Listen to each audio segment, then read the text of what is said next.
नमस्कार, मैं हूं जयंती झा और आप देख रहे हैं राष्ट्रीय समाचार। आज सुबह से हम आपको लगातार दिखा रहे हैं कि बिहार में किस तरीके से मतदान जो है वो सुचारू तौर पर चल रहा है। किसी भी पोलिंग बूथ से ऐसी कोई खबर सामने नहीं आई जिस पर यह कहा जा सकता है कि मतदाताओं के को असुविधा हुई है या बवाल हुआ है। हालांकि फर्स्ट फेज का जो चुनाव हुआ था उसमें साफ तौर पर देखा गया था कि कई ऐसी सीटें थी जिस पर बवाल हुआ, जिसमें से डिप्टी सीएम विजय सिन्हा की भी एक सीट लखीसराय शामिल थी। हालांकि खबरें ये भी है कि दूसरे चरण के मतदान में भी कई ऐसी सीटें रही हैं जिस पर बवाल हुआ है, लेकिन इस कदर बवाल नहीं हुआ जो चर्चा का विषय बना रहे। देखिए, अभी तक की अगर बात करेंगे तो 5 बजे तक का डेटा मैं आपको बता रही हूँ। 5 बजे तक दूसरे चरण के मतदान में 67% से ऊपर मतदान हो चुका है। यह अपने आप में रिकॉर्ड दर्ज हो चुका है कि 5 बजे तक इतनी संख्या में मतदान हुआ है। मतलब यह होता था कि 7 बजे तक वोटिंग का जो डेटा है लास्ट सामने आ रहा है और उसमें पता चल रहा है कि 60% वोटिंग हुई है या 61% वोटिंग हुई है। पहले चरण में भी रिकॉर्ड टूटा और दूसरे चरण में तो हर रिकॉर्ड टूट गया। तो फिलहाल इसी सब पर बात करने के लिए हमारे साथ जेडीयू की प्रवक्ता हैं प्रतिभा सिंह जी, वो जुड़ रही हैं हमारे साथ। प्रतिभा जी, बहुत बहुत स्वागत है पहले तो आपका राष्ट्रीय समाचार पर। पहला सवाल मेरा आपसे यही होगा कि जिस तरीके से लगातार मतदाता जो है वो पहुंचते रहे, पूरा दिन मतदान होता रहा। शुरुआत में नीतीश कुमार जो है वो इस तरीके से एक्टिव नजर नहीं आ रहे थे, लेकिन ये भी तस्वीरें देखी गई जो बहुत चौंकाने वाली थी कि पहले चरण में बेशक वो वोटिंग डालने के लिए गए थे, लेकिन दूसरे चरण में वो तमाम पोलिंग स्टेशंस पर मॉनिटरिंग कर रहे थे। क्या कहना चाहेंगे, आप लोग आश्वस्त नजर आ रहे हैं जीत को लेकर? नहीं, देखिए, जिस तरह से हमारी सरकार ने काम किया है बिहार में 2005 से लेकर अब तक, तो बिल्कुल आश्वस्त है कि बिहार की जनता को सुशासन की सरकार चाहिए, बिहार की जनता को प्रगतिशील सरकार चाहिए, बिहार की जनता को सबके लिए हर एक योजना हर घर तक पहुंचाने के लिए बिहार की जनता को वैसी सरकार चाहिए। और जैसा कि आपने पहले कहा, मैं सुन रही थी कि नीतीश कुमार जी पहले एक्टिव नहीं दिख रहे थे, लेकिन चुनाव वाले दिन वो एक्टिव दिखे। नहीं, मैं बता दूं कि जिस दिन बारिश हो रही थी उस बारिश में अपने आप को युवा नेता, एनर्जेटिक कहते हैं, नेता प्रतिपक्ष तेजस्वी यादव जी, उन्होंने अपने घर से बैठ करके वो जायजा ले रहे थे, वो बाहर निकलने की हिम्मत नहीं कर पा रहे थे। और उस बार उस बरसात में माननीय मुख्यमंत्री श्री नीतीश कुमार जी कितनी सभाएं कर रहे थे, कितने जिले की यात्रा कर रहे थे। ये सोचने वाली बात है कि एक 74 साल का व्यक्ति और कहीं ये 35 साल का लड़का, बताइए, जो हिम्मत हार जाता है, और ये जिन्हें बुजुर्ग लोग कहते हैं, थके हुए मुख्यमंत्री कहते हैं, वो एनर्जेटिक मुख्यमंत्री बिहार के डेवलपमेंट के लिए बिहार घूम रहे हैं। जी। तो हमारे नेता माननीय मुख्यमंत्री जी जिस तरीके से बिहार के लिए, बिहारियों के लिए उन्होंने कार्य योजना बनाई है, हर घर तक सरकार की योजना का लाभ पहुंच रहा है, तो निश्चित रूप से बिहार की जनता का ये जो बम्पर वोटिंग, आज जो 65% एंड अबव वोटिंग हुआ है, वो वर्तमान की सरकार नीतीश कुमार जी के नेतृत्व, एनडीए के नेतृत्व वाली सरकार के लिए हुआ है। स्पष्ट है जी, किसी को कोई डाउट नहीं होना जी। तो चाहिए। नीतीश कुमार के नेतृत्व वाली सरकार के लिए हुआ है, लेकिन अभी तक एनडीए ने ये ऐलान तो नहीं किया प्रतिभा जी कि नीतीश कुमार ही मुख्यमंत्री होने वाले। ये जरूर कहा जा रहा है कि उनके नेतृत्व में ये चुनाव लड़ा जा रहा है, लेकिन कहीं भी ऐलान तो नहीं हुआ है कि अब अगर वो जीत जाती है एनडीए तो मुख्यमंत्री नीतीश कुमार ही होंगे। साधारण सी भाषा में मैं बता दूं कि जिनके नेतृत्व में, ये परंपरा रही है हर राजनीतिक दलों की, कि जिनके नेतृत्व में विधानसभा के चुनाव लड़े जाते हैं या लोकसभा के चुनाव लड़े जाते हैं, तो विधानसभा जिनके नेतृत्व में लड़ा जाता है उस राज्य के मुख्यमंत्री वही होते हैं, और लोकसभा चुनाव जिनके नेतृत्व में लड़ा जाता है प्रधानमंत्री वही होते हैं। तो ये तो साधारण सी बात है। अब विपक्ष को पता नहीं है साधारण सी भाषा क्यों नहीं समझ में आती है, वो कौन सी भाषा समझते हैं, ये मुझे नहीं पता।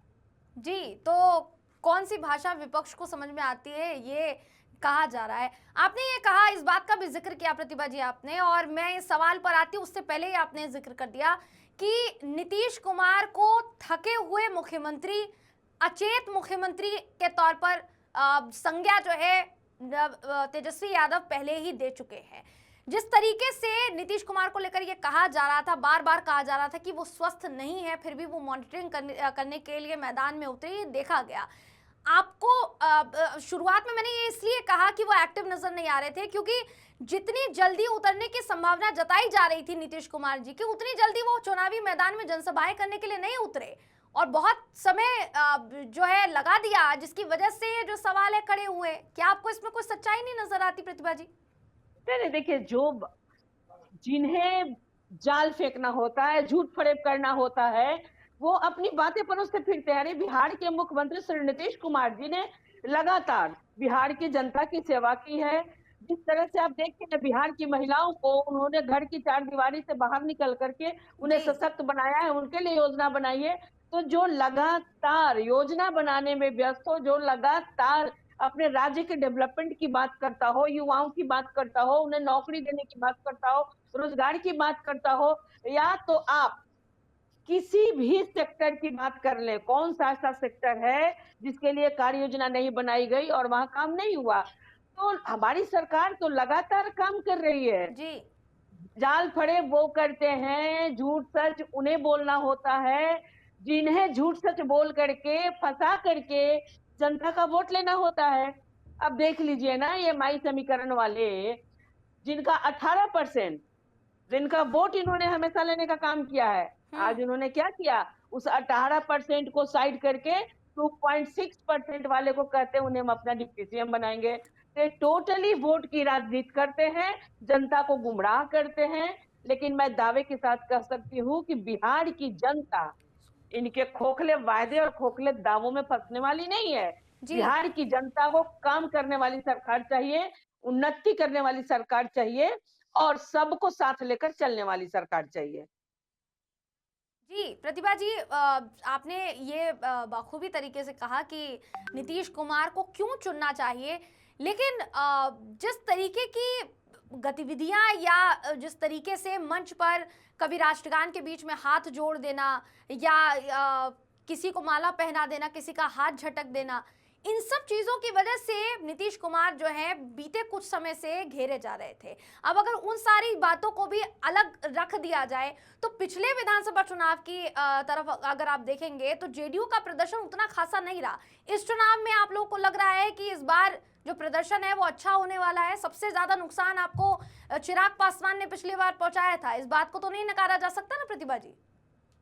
देखिए, राजनीति में ये सब होते रहता है, चलते रहता है, कोई नई बात नहीं है। अब अभी देख लीजिए ना, महागठबंधन की हम बात करें तो एक तरफ एनडीए, पांचों दल, पांच पांडवों की तरफ मुस्तैदी के साथ चुनाव मैदान में हम लोग विपक्ष को मात दे रहे हैं। दूसरी तरफ महागठबंधन, जिनका आपस में न जाने ठगबंधन है या लठबंधन है, वो एक दूसरे से लड़ रहे हैं। अब कई विधानसभा में, ये मैं बोल नहीं रही हूँ बल्कि पब्लिक डोमेन में चीजें हैं, मीडिया के नजर में चीजें हैं, आप लोग ही हर चीजों को कैप्चर करते हैं ना, आपके संज्ञान में होती है चीजें। तो कई विधानसभा चुनाव में कांग्रेस आरजेडी एक दूसरे से लड़ रही है, कहीं लेफ्ट आरजेडी के साथ लड़ाई लड़ रही है। तो ये तो उनके महागठबंधन के बीच ही लड़ाई है।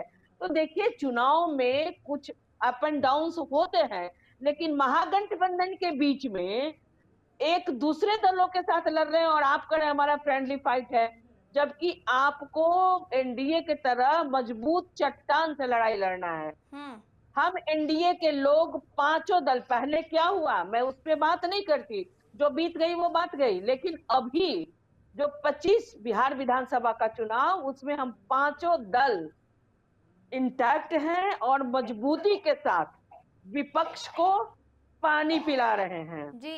ये 14 को पूरे बिहार की जनता ने जो मैंडेट दिया है एनडीए को, सामने आ जाएगा और बिहार की जनता की जीत होगी।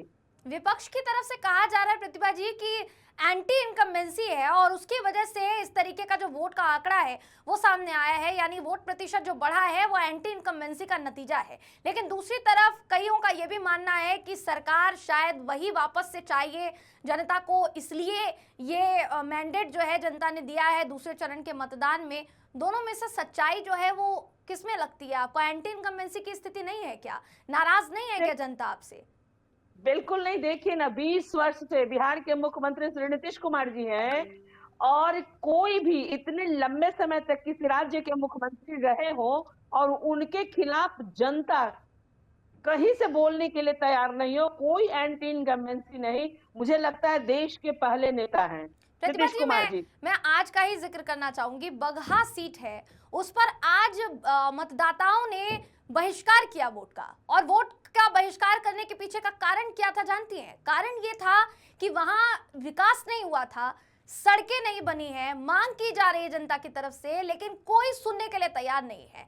तो ऐसी स्थिति में जनता को ला देना कि वो वोटों का बहिष्कार कर दे, फिर ये कहना कि विकास जो है वो हुआ है और कोई भी ऐसी सरकार विरोधी लहर नहीं है, ये कहना कहां तक सही होगा? ये सवाल मेरा आपसे होगा। देखिए, मैंने कई चैनल्स पे देखा, टीवी चैनल्स पे देखा कि महिलाएं कतारबद्ध होकर के और गाना गा रही हैं कि हमारे दो भाई नरेंद्र और नीतीश। तो क्या ये गाना हमने गवाया उनसे? वो गाना महिलाएं स्वेच्छा से गा रही हैं और कतारबद्ध होकर के वोटिंग कर रही हैं, जिन्होंने उन्हें स्वरोजगार के अवसर दिए।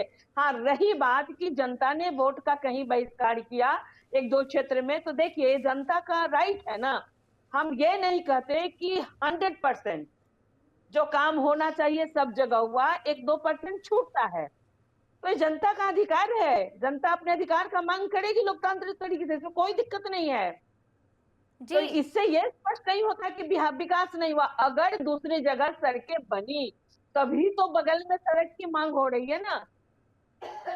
जी, तो वहां पर सड़क की अगर मांग हो रही है, तो अगर विकास इतना हो रहा है तो बना ही देते उस जगह की सड़क, बहिष्कार नहीं, करने की नहीं, जरूरत ही नहीं पड़ती। मैं आपको बताती हूँ, मैंने भी कई जगह कैंपेन में मैं गई, तो जी वहां कुछ ऐसा जगह भी देखने को मिला।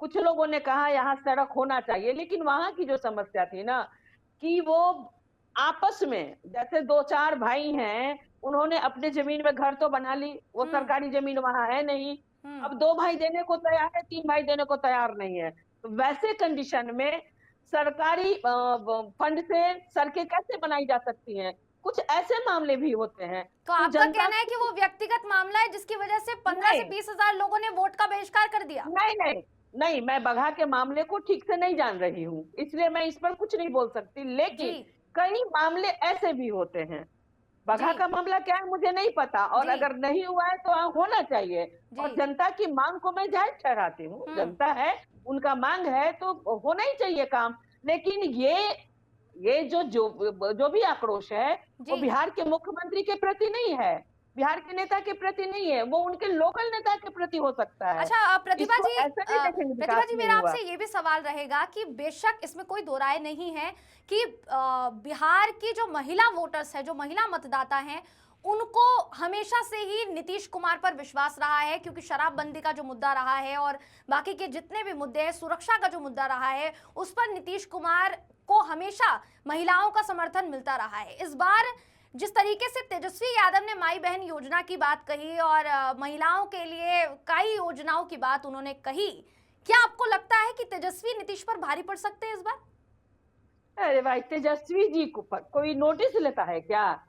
तेजस्वी जी के माता पिता, जब बिहार की जनता ने उनको 15 वर्षों तक यहाँ काम करने का मौका दिया, तेजस्वी यादव जी के माता पिता ने क्या किया था? अब तेजस्वी यादव जी की पार्टी को कौन सी पार्टी की संज्ञा देते हैं? मैं तो कहती हूँ एलपी पार्टी है, वो लालू प्रसाद यादव के परिवार की पार्टी है। जी वो दूसरे का विकास करेंगे। यहाँ नीतीश कुमार जी का देख लीजिए, दूर दूर तक उन्होंने परिवार को कहीं सेट किया राजनीति में? क्या वो नहीं कर सकते थे? 20 वर्ष से बिहार के मुख्यमंत्री हैं, लेकिन उन्होंने क्या अपने परिवार के लिए आज तक कुछ किया? उन्होंने किया तो पूरे बिहार के लिए किया। उनका कहना है कि पूरा बिहार मेरा परिवार है। जी आज देख लीजिए तेजस्वी यादव जी के जो जब उनको काम का मौका मिला था 90 के दशक में, तब घर से बेटियां स्कूल नहीं जाती थी। घर से लोग 4 बजे के बाद बाहर निकलने से संकोच करते थे। और आज देख लीजिए स्थिति उलट है। जी आज बिहार की बेटियां साइकिल पर चढ़ के, ड्रेस पहन के, पीठ पर बैग लाद करके स्कूल जाती हैं, जूडो कराटे सीख रही हैं। आरक्षण उन्होंने 50% नगर निकाय और और पंचायती राज में आरक्षण देकर के महिलाओं को उचित भागीदारी दी, मुखिया सरपंच पार्षद बनाने का काम किया। जी दूसरी तरफ 35% का क्षैतिज आरक्षण सरकारी नौकरी में दे करके बेटियों को हर सेक्टर में नौकरी करने का अवसर दिया। इतना ही नहीं, उच्च शिक्षा के लिए उन्होंने इंटर पास बेटियों को 25,000 रुपए उनके खाते में दिए। ग्रेजुएट करने पर बेटियों के खाते में 50,000 रुपए दिए गए। अब आप बताइए ना, कौन सी सरकार इतना काम करती है? घर की महिला जो 10-20 रुपए के लिए अपने पति पर निर्भर थी, आज उन महिलाओं को जीविका के माध्यम से हर सेक्टर में इन्होंने काबिज करने का काम किया है। आज वो महिलाएं अपने पति को सहायता कर रही हैं, अपने घर चला रही हैं, जी समाज में अपना नाम कर रही हैं। जी ये नीतीश कुमार जी का सशक्तिकरण है। तेजस्वी जी क्या बोलेंगे? उनके यहाँ सशक्तिकरण का मतलब क्या है? उनके पिताजी जब चारा चोरी के मामले में जेल गए, उन्होंने पत्नी को मुख्यमंत्री बना दिया। उनके घर से एक राज्यसभा सांसद होनी चाहिए, एक लोकसभा का सदस्य होना चाहिए, एक विधान परिषद का सदस्य होना चाहिए, बेटा दोनों मंत्री होना चाहिए। ये उनका सशक्तिकरण है महिलाओं के लिए। हम्म तो आधी योजना का लाभ उनके घर में रह जाना है, जी उनके परिवार में बढ़ जाना है। वो क्या बात करेंगे? उन पर बिहार की जनता विश्वास करती है, और ठीक है। खासकर बिहार की प्रतिभा महिला तो जी, बिल्कुल आप नहीं। मोटा मोटी तौर पर देखिए, आप हमारे दर्शकों को एक आंकड़ा जरूर बताते जाइए, क्योंकि कुछ ही देर में जो फाइनल आंकड़े हैं वो आ ही जाएंगे। अनुमान जो है वो लगाया जाना शुरू हो जाएगा, आकलन लगाया जाना शुरू हो जाएगा कि किसको कितनी सीटें मिल रही है। इस बार जेडीयू को कितनी सीटें मिल रही है, ये राष्ट्रीय समाचार पर बता के चले ही जाइए आप। मैं बता रही हूँ, मेरे पास एनडीए को बिहार की जनता इतनी सीटें देगी जितना कि विपक्ष ने सोचा भी नहीं था। जी कितनी सीटें चाहिए हमें सरकार बनाने के लिए? 122 का आंकड़ा पार कर पाएंगे आप लोग कि नहीं? अरे हम 150 से 155 सीटों से अधिक हमें बिहार की जनता देने जा रही है। जी 150 से 155 इतना भरोसा है। सीटें एनडीए को मिल सकती है, ये प्रतिभा जी का बिल्कुल। बड़ा बयान है और बड़ा खुलासा है। बहुत बहुत शुक्रिया प्रतिभा जी, हमसे आज जुड़ने के लिए, हमारे कार्यक्रम में हिस्सा बनने के लिए बहुत बहुत शुक्रिया आपका। बहुत अगले बहुत कार्यक्रम में धन्यवाद। आपसे फिर मुलाकात होगी।